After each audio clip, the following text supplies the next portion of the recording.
HPV는 성병 중에서도 가장 흔한 성병이에요. 그냥 성병이 아니라 암을 유발할 수 있는 성병이고 성경험이 있는 누구나 걸릴 수 있는 질병인데 여성들의 질병, 여성들이 맞는 백신, 잘못된 인식을 가지고 있는 분들이 되게 많더라고요.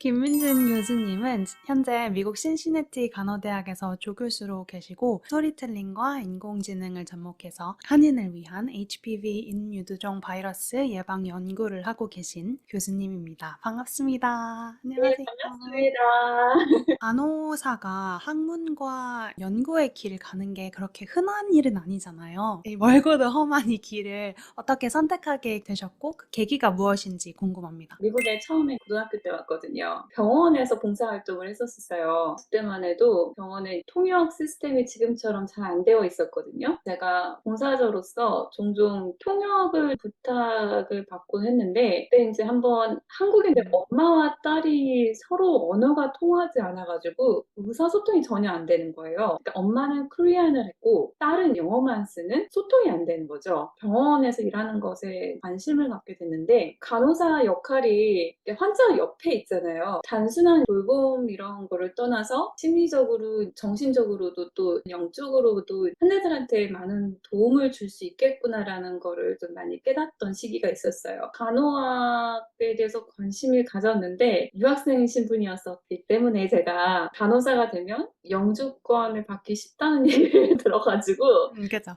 간호학에 좀 더 끌리기도 했었어요. 제가 케이스 웨스턴 리서브 유니버시티에서 이제 학부를 나왔었는데 이 학교를 선택한 이유가 한인 교수님이 추천을 해주셔서 알게 됐어요. 보통은 간호대에서 이제 3학년 때부터 임상을 시작을 하잖아요. 네네. 근데 이제 이 학교는 1학년 때부터 임상을 시작을 하는 거예요. 오, 되게 빨리 하네. 네, 그래서 졸업 후에 간호사로서 이제 충분히 준비된 상태로 일을 시작할 수 있는 게 되게 큰 장점이었거든요. 미국 병원에서 취업 비자 뭐 영주권 스폰서 받는 게 옛날에는 쉬웠었는데 이제 제가 졸업할 때쯤에 이제부터는 받기가 어려워졌다는 거예요.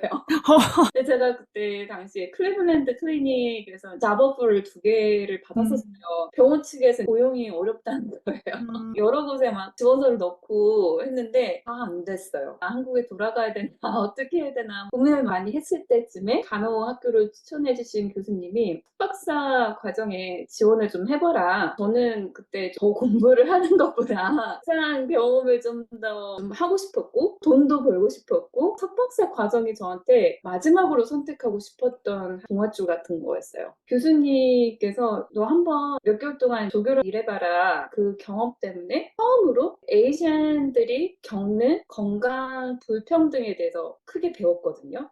또 헬스 디스피리티 저 때는 그런 토픽에 대해서 많이 디스커션도 없고 에이시안들이 이런 건강 문제가 있어 이런 것도 많이 배운 적이 없었어요. 조교로서 일을 하면서 교수님 연구를 통해서 헬스 디스피리티스랑 데이터 디스피리티스의 이제 심각성을 좀 알게 됐죠. 예를 들면은 미국의 내셔널 헬스 데이터를 보면은 에이시안 아메리칸이라는 캐테고리가 있어요. 아니면은 에이시안 아메리칸 데이터가 other 캐테고리에 포함이 돼 있기도 하거든요. white, black, other 이런 식으로 내셔널 헬스 데이터에 나와 있기도 해요. 아시아는 50개 이상의 나라가 있고 100개 이상의 언어가 있고 정말 다양한 문화가 있잖아요. 역사도 그렇지만 그죠. 이 내셔널 헬스 데이터 자체가 이런 다양한 아시안 그룹들을 제대로 반영을 못하고 있더라고요. 에이시안 아메리칸 캐러고리에 들어가 있는 데이터를 보면은 중국인, 한국인, 일본인, 필리핀, 뭐 인도인, 미국의 가장 많은 아시안 인구들 중심으로 데이터가 되게 많거든요. 나머지 에이시안 사람들은 인클루드가 안 되어 있어요. 안 되어 있는데 이거를 가지고 이 데이터가 에이시안 아메리칸의 데이터다. 이렇게 리포트를 하는 거죠. 잘못된 리포트잖아요. 그쵸? 그죠. 데이터가 많이 포함이 되어 있지도 않고 예를 들면은 이제 여성들의 자궁경부암 발병률하고 사망률을 보면은 아시안 여성들이 Y시나 블랙이냐 이제 히스패닉보다 다 낮게 나오거든요. 이 데이터를 나눠서 보면은 캄보디안, 비엔나미스, 코리안 여성들이 자궁경부암의 발병률과 사망률이 높아요. 근데 이 데이터를 합쳐 놓으면은 Y시나 블랙보다 발병률과 사망률이 낮게 나온 거거든요. 근데 이런 데이터가 결국엔 잘못된 결론을 나올 수가 있는 거거든요. 이런 문제를 좀 많이 알게 되면서 조금 더 이 간호 쪽의 연구를 한다는 거에 대한 관심을 갖게 되고, 간호학이라는 게 너무 아름다운 학문인데 연구라는 게 내가 굳이 간호사로서 일을 하지 않아도 내가 간호학을 공부를 하면서 연구를 통해서 누군가에게 도움을 줄 수 있고 사람들을 살릴 수 있는 연구가 될 수 있겠구나. 아하 모먼트가 와서 재밌게 시작하게 됐어요. 병원에서 치료를 하면서 빨리 그 아웃컴을 볼 수 있는 그런 거는 주어지지는 않지만 그래서 이 길을 더 추구하게 된 것 같아요. 연구라는 게 학생이나 이제 간호사로서 느낄 때는 되게 멀게 느껴질 때도 있잖아요. 근데 민지님은 연구도 건강과 한 사람의 영향을 직접적으로 줄 수 있는 그 방향이라고 생각하신 거네요. 안 되어 있는 연구들을 하면서 사람들한테 더 도움이 될 수 있는 그런 역할들을 할 수 있기 때문에 이 길에 열정이 생기게 된 것 같아요. 박사 학생이었을 때 제가 많이 들었던 질문이 간호도 PhD가 있어? 왜 간호사가 연구를 해? 이 질문 진짜 많이 들었어요. 교수님들이 그 이야기를 많이 하셨어요. 간호 박사를 한다는 거와 연구를 한다는 거는 솔직히 간호사들이 정말 당연한 거거든요. 병원에서 환자를 보면서 아 이게 될 때가 있고 안 될 때 있고 클리니컬 세팅에서 정말 내가 리서치 퀘스천이 거기서 저절로 나오는 거거든요. 간호사로서 뭔가 해주고 싶은 건 있는데 이거에 대한 연구가 없고 내가 할 수 있는 게 없어. 그게 리서치 퀘스천이고 연구를 할 수 있는 방법을 배우는 거고 발전을 이제 할 수가 있는 거거든요. 헬스케어 쪽에. 근데 간호사는 왜 연구를 하니요? 지금은 그냥 자신 있게 얘기는 할 수 있는데 우리가 하는 연구는 사람을 살리는 연구다.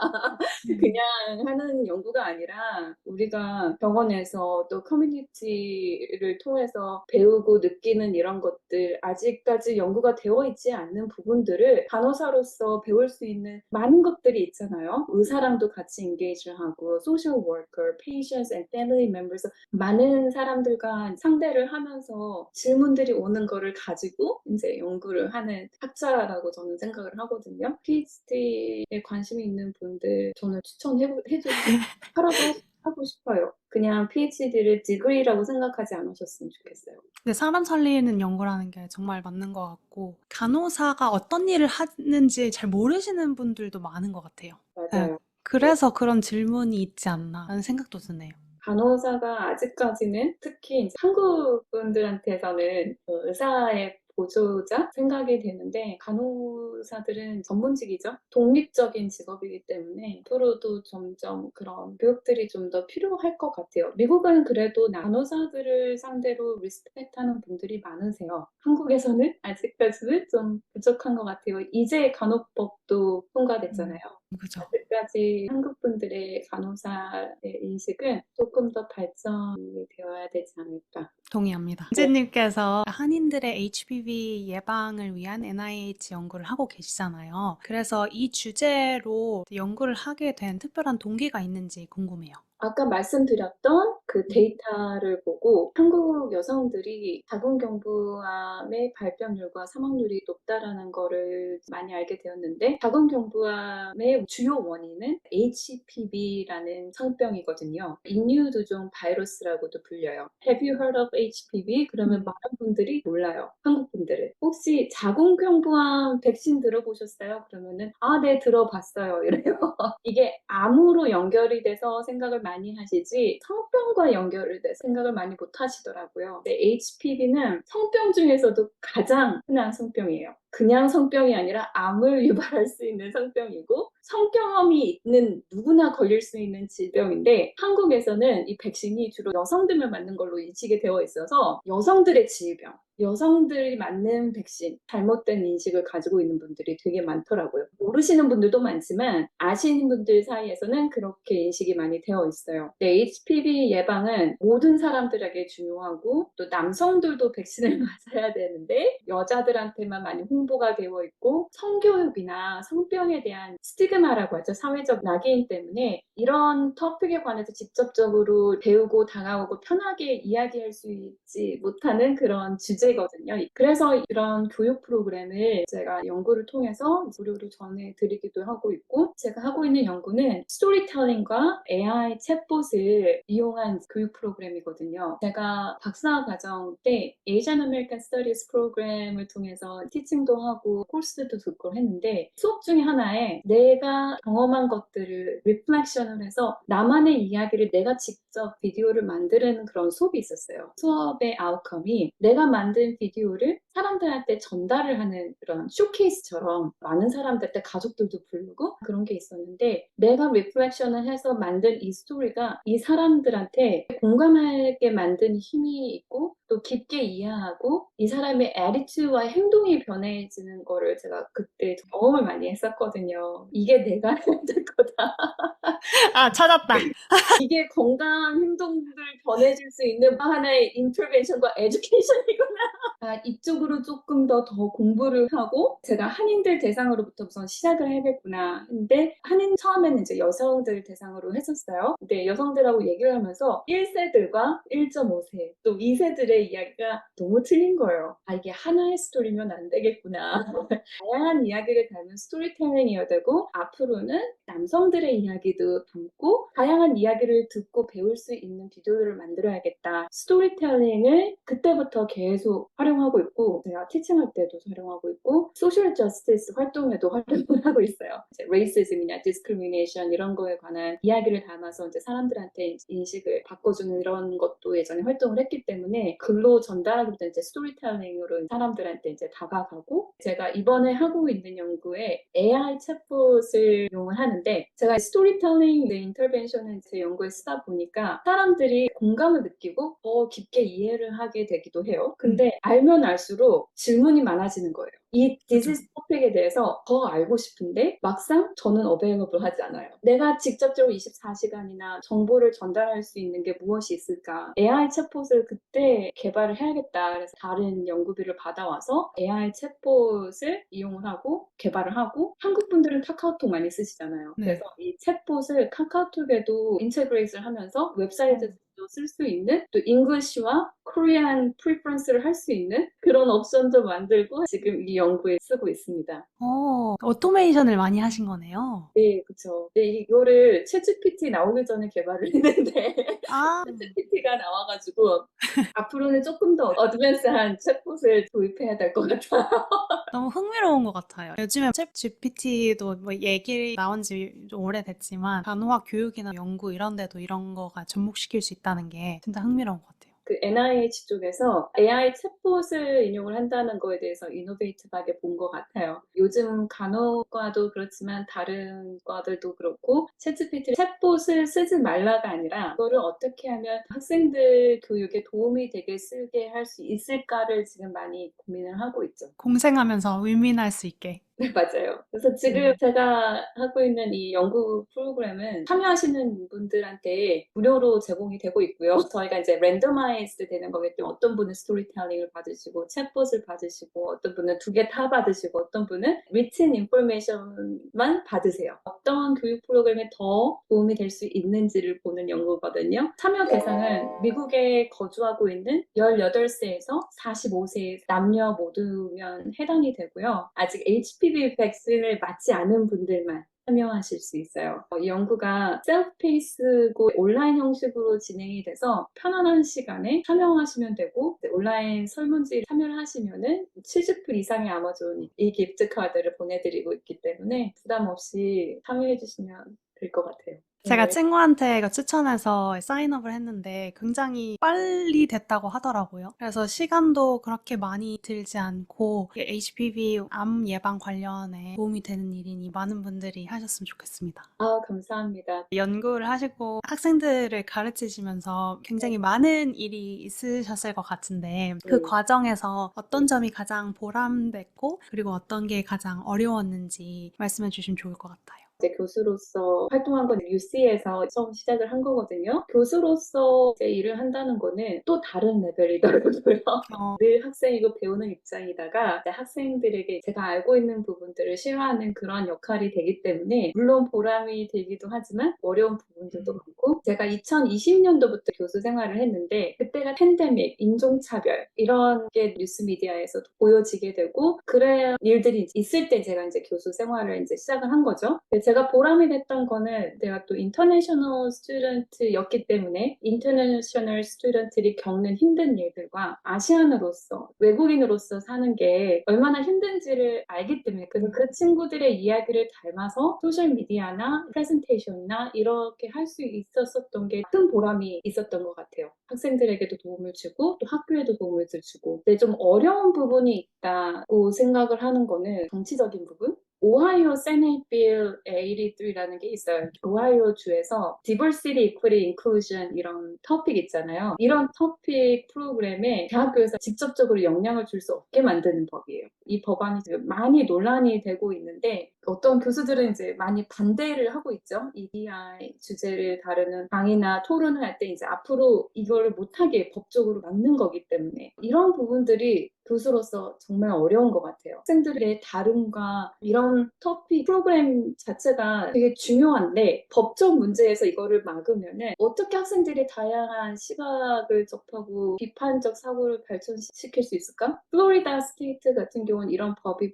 통과가 됐어요. 지금 오하이오 같은 경우에도 통과될 가능성이 있기 때문에 앞으로 이런 부분들이 교수로서 활동하는데 좀 어려운 부분이지 않을까. 앞으로 DEI 프로그램이나 이니시에이트 폐지가 되고 축소가 되면은 학교 내에서 포용적이고 다원적인 그런 학문적 환경을 유지하는데 도전 과제가 되지 않을까. 특히 민지님이 하시는 티칭 내용과 연구가 헬스 이퀄리티에 포커스가 되어 있잖아요. 거기에 관심도 많으시고 그래서 네, 더 어려울 것 같아요. 네, 맞아요. 이런 스테이트에서 내가 살아남으려면 음, 내가 앞으로 교육자로서 어떤 활동을 해야 되는 건가 고민이 많죠. 제재가 필요한 것도 많죠. 근데 어떨 때는 이렇게까지 해야 되나? 라는 생각이 들 때도 있어요. 과한 정도로 학생들도 그렇지만 교수들도 그럴 때가 있기 때문에 중립적인 부분이 무엇인가 그거를 찾아가는 게 어려운 것 같아요. 학교 입장에서는.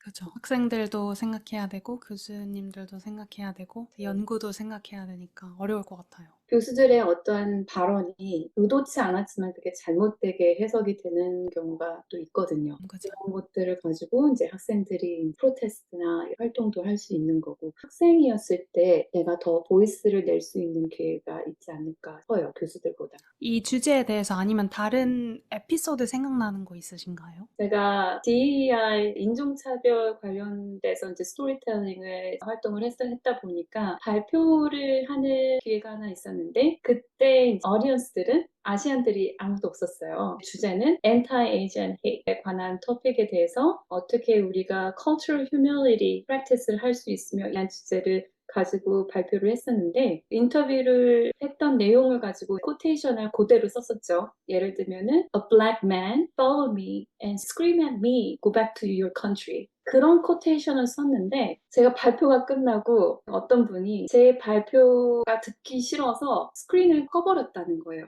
저는 너무 당황을 했어요. 발표가 듣기 싫었던 이유가 제가 a black man 이라는 표현을 했기 때문에 black people를 타겟을 했다라고 받아들이시는 거죠. 저는 그런 의도는 아니었고 어떤 분이 인터뷰 중에서 한 사람을 이제 describe를 한 건데 그분들은 그 얘기가 듣기가 어려우셨던 거죠. 그래서 저한테 You could just say man. A man followed her. Why did you point it out? It was a black man. 이런 식으로의 디스커션이 너무 emphasize가 되다 보니까 너무 제가 힘이 들었었어요. 그 발표 후에 제가 너무 이모셔널해지고 만약에 내가 이 발표를 에이시안 사람들한테 했었으면 그분들도 그랬을까? 저는 아닐 거라고 생각을 하거든요. 많은 아시안 사람들이 공감을 했었을 것 같아요. 아, 내가 누구한테 발표를 어떻게 하고 이러는 거에 대해서 정말 조심해야 되는 거구나. 이런 토픽이 정말 센시티브한 토픽이구나. 이런 걸 좀 깨닫게 됐던 모멘트였죠. 그 경험을 하신 분으로선 너무 힘들었을 것 같아요. 제가 의도했던 발표는 그게 아니거든요. 그죠. 아시안들이 겪는 것들을 많은 사람들이 모르고 있고 그걸 우리가 어떻게 행동을 해야 되며 그런 거에 대해서 좀 다양하게 디스커션을 할 수 있는 그런 시간을 만들고 싶었는데 포커스가 Black Man 이걸로 가더라고요. 이런 주제는 내가 어떻게 앞으로 얘기를 해야 되나 고민이 많았던 시기가 있었어요. 그 고민에 답을 얻으셨나요? 아, 내가 연구자로서 이거를 조금 더 보이스를 내는 방법을 찾아야겠다라는 생각을 했었죠. 왜 아시안들은 이런 경험을 했을 때 침묵하고 있는가? 그 침묵에 관한 거에 대해서 리플렉션을 되게 많이 했고 그거에 대한 페이퍼를 준비하고 있고요. 연구자로서, 학자로서, 페이퍼로서 조금 더 보이스를 내고 싶어서 그렇게 하고 있어요. 학교에 아시안 사람들이 많지 않았을 때는 내가 목소리를 아무리 낸다고 해서 벽을 치는 느낌? 내가 아시안들이 많이 있는 곳에서 이런 활동을 하면 도움은 될 수도 있긴 하겠지만 워낙 소수의 아시안 사람들이 있다 보니 제가 힘이 많이 드는 것 같아요. 목소리를 내는 게. 이 같이 하는 사람들이 더 필요해요. 그러니까 그죠? 같이 할 수 있는 그런 계기가 아직은 제가 시간적으로도 조금 어렵고 우선 페이퍼로부터 쓰자. 아시안이 마이너리티인데 미국에서는 그게 잘 인식이 안 되는 것 같아요. 어떤 일을 겪었을 때 이야기를 안 한다 이것도 공감이 가고 그리고 어떤 일을 우리가 겪었을 때 그게 주목이 안 받는 것도 있는 것 같아요. 네, 맞아요. 보이스를 내도 아시안들이 목소리를 내네? 이런 느낌? 자기가 큰 소리를 내네?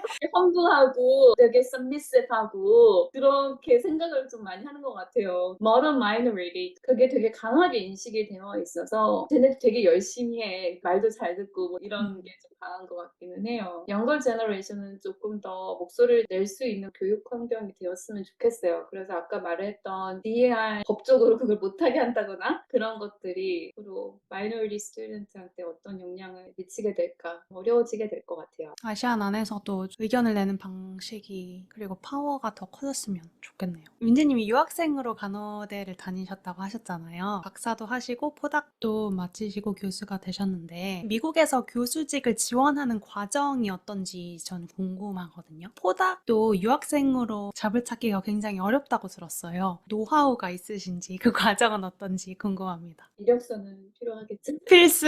박사 후에 보통 간호대에서는 포스닥을 끝내고 교수직을 지원하는 사람들을 더 선호하죠. 이제 이력서에 연구 업적이 들어가고 티칭 익스피리언스 있고 뭐 컨퍼런스에 프레젠테이션이 있고 뭐 이런 것 포함한 이제 상세한 이제 이력서가 필요한데 포스닥을 하게 되면은 그런 경험들이 조금 더 생기기 때문에 교수직 지원할 때 조금 더 수월할 수가 있는 거죠. 이력서를 상세하게 준비를 해야 되는 게 중요하고 커버레터 내가 왜 이 학교에 가고 싶은지 적합한 후보자인지 그 학교의 미션과 리서치나 뭐 어떤 프로그램이나 이런 것들이 있어서 내가 왜 이 학교에 교수로서 왔을 때 적합한 사람인지를 잘 설명할 수 있는 그런 커버레터를 준비를 하셔야 되고요. 리서치 스테이트먼트라고 있어요. 이제 자기의 연구 분야가 앞으로 어떤 계획을 가지고 있으며 어떤 연구를 해왔고 그 연구의 중요성, 목표 정확하게 서술을 하면서 다양하게 얘기를 하는 게 좋고요. 또 하나는 teaching philosophy statement가 있어요. 티칭 경험을 얘기를 하는 거죠. 나는 이런 철학을 가지고 티칭을 하고 있다.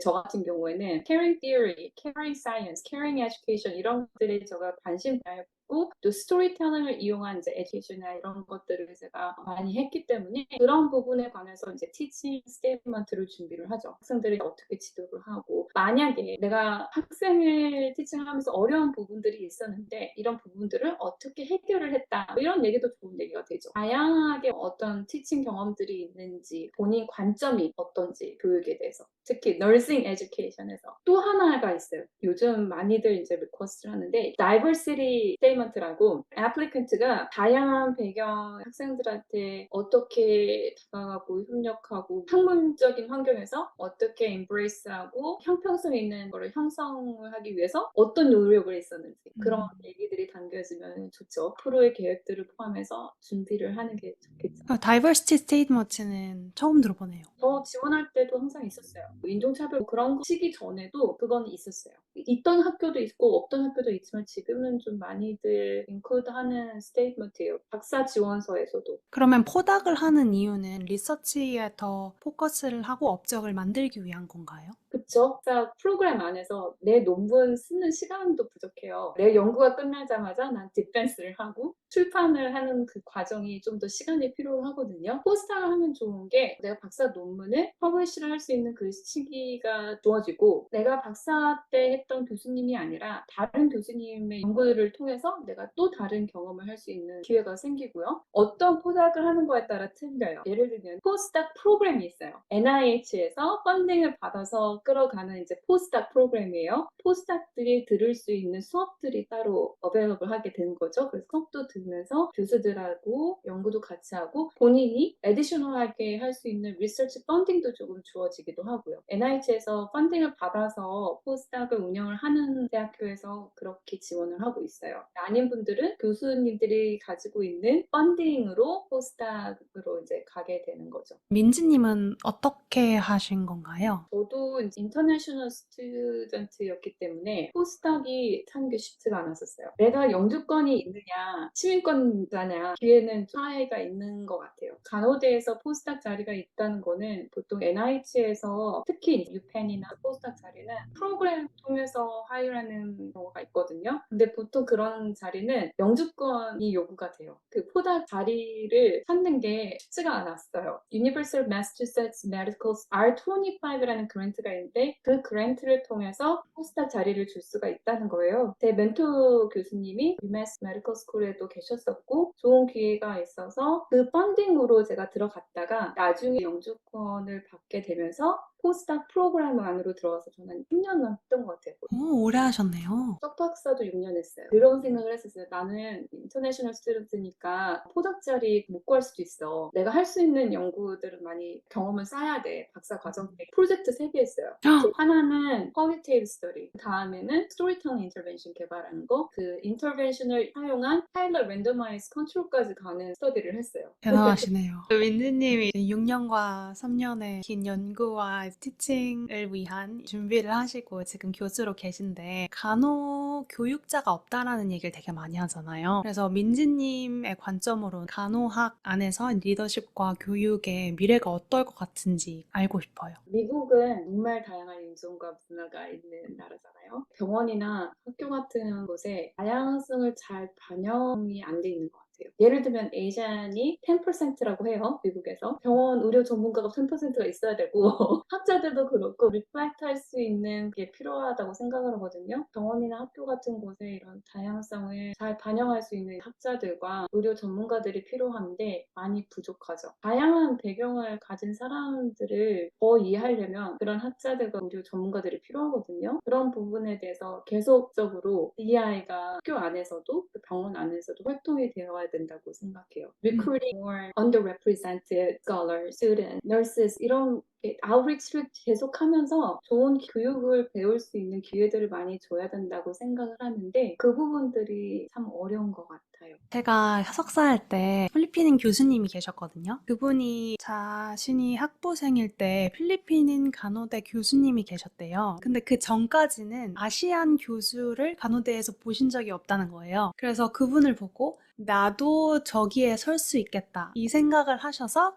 교수가 되셨어요. 근데 말씀하셨듯이 이제 underrepresented 된 간호사들이 리더가 되고 교육자가 되고 그러면 학생들도 그거를 보잖아요. 나와 비슷하게 생긴 나와 같은 문화를 쉐어하는 사람이 어떤 단상에 있는 걸 보는 거는 좀 다른 경험이라고 생각하거든요. 그래서 그 말을 하신 게 어떤 점에서인지 이해가 돼요. 다른 사람들 사이에서 소통하는 게 어려운 부분이긴 하거든요. 그 소통할 수 있는 것도 교육이 돼야 된다고 생각하기를 해요. Cultural humility라는 컨셉이 있어요. 아무리 내가 서로 다른 환경과 문화와 배경을 그 문화를 몰라도 내가 어떻게 어떤 자세로 다가가야 되는지 그런 것들이 되게 필요한 것 같아요. 서로 다르더라도 소통을 할 수 있다고 생각을 하거든요. Cultural humility가 들어왔을 때 그게 가능하다고 생각을 해요. 한국인이라고 해서 그 사람을 좀 더 이해하고 좀 더 소통이 되고 그런 건 아닌 것 같아요. 그래서 조금 더 우리가 어떻게 소통을 해야 되는지 서로 다른 환경과 배경에도 그런 교육도 되게 많이 필요하다고 생각을 해요. 예를 들면 제가 코리안이라고 해서 다른 아시안 패커티가 있다고 해서 그 사람들이 저 이해를 못하지만 내가 그 사람이 나한테 어떻게 다가오고 어떤 태도를 나한테 대하는 거에 따라서 내가 이곳에 소속이 됐는지 그런 거에 대해서 느끼는 건 다르다고 생각을 하거든요. 병원이나 대학교에 조금 더 그런 교육이 좀 필요하다고 생각을 해요. 제가 오늘 여쭤보지 않은 것 중에 하고 싶은 말이 있으신가요? 학생들은 조금 더 다양한 시각을 배우고 경험하는 그런 공간이 필요하다고 생각을 하거든요. 교육에 대해서는 이제 문화적으로 이해를 하고 포용을 갖춘 교수진들이 되게 필요한데 포용을 할 수 있는 교육들이 잘 안 되어 깨어 있는 것 같아서 좀 많이 아쉽거든요. 간호 쪽에 관심을 좀 더 많은 분들이 가져주고 그 부분에 대해서 연구도 하시고 박사 과정도 고려를 하시면 좋을 것 같고요. 제가 책을 2개를 추천을 하고 싶은 게 간호사가 된다는 것,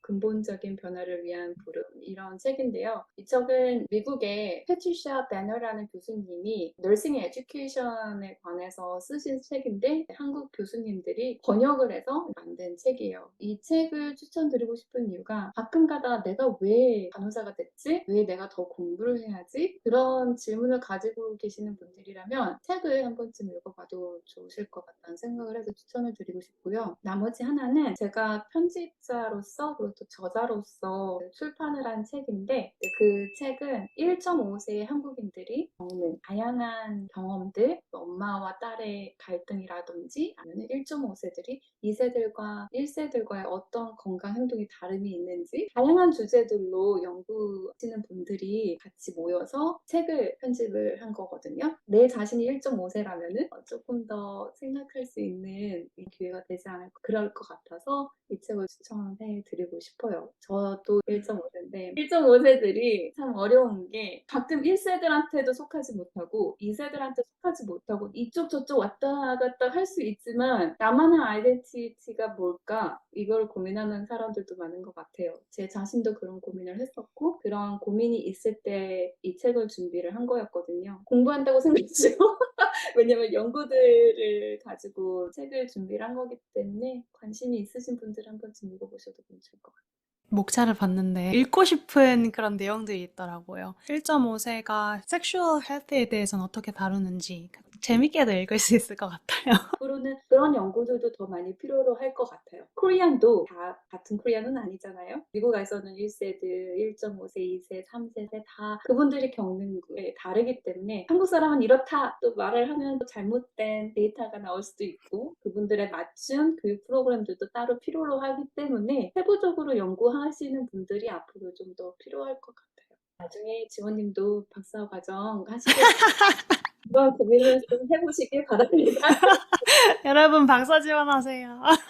간호학자나 교육자의 포용성에 대해서 말씀하시잖아요. 어떻게 그걸 늘릴 수 있을까요? 학생들이나 커뮤니티의 사람들의 이야기를 많이 들어보는 게 중요하다고 생각을 해요. 학자들이 자기 연구에만 집중을 하다 보면은 사람들의 이야기를 들을 수 있는 시간들이 많이 부족해지거든요. 소셜라이즈 할 수 있는 그런 기회가 많이 없어지는 거죠. 누군가를 이해하고 배우려면 듣는 것부터 먼저라고 생각을 하거든요. 그리고 나서 내가 이 사람과 다름이 있고 하는 것부터가 practice of cultural humility라고 생각을 해요. 간호사로서 우리가 리스닝의 중요성을 되게 많이 얘기하잖아요. 근데 많이 잊고 사는 것 같거든요, 저는. 그 말씀을 들으니까 맞아, 그게 중요했지. 다시 뭐 깨닫게 되는 그런 순간이었어요.